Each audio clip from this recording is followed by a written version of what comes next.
একদিন সকালে রাজু আর হরি স্কুলের পথে হাঁটছিল।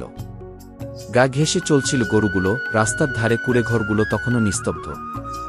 বইখাতা পিঠে ঝুলিয়ে ওরা হাঁটছিল মাটির পথ দিয়ে। প্রকৃতি আর নিঃসঙ্গ গরুর মূর্ছনায় যেন ওদের স্কুলযাত্রা হয়ে উঠেছিল এক সুন্দর রূপকথা। ওদের এই নিষ্ঠা আর ভালোবাসা একদিন নিশ্চয়ই বদলে দেবে সেই ছোট্ট গ্রামের ভবিষ্যৎ। শিক্ষা আর ভালোবাসার গল্প, গাছতলা থেকে শুরু হওয়া এক স্বপ্নের যাত্রা।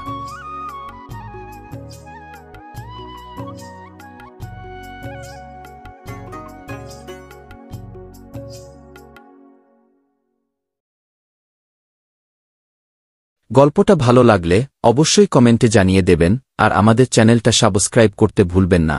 পরবর্তী ভিডিও দেখার জন্য আমরা সপ্তাহে 3টা ভিডিও নিয়ে আসব, বুধবার, শুক্রবার এবং সোমবার ঠিক সন্ধ্যা 5:30 সাবস্ক্রাইব করে পাশেই থাকবেন। আসসালামু আলাইকুম।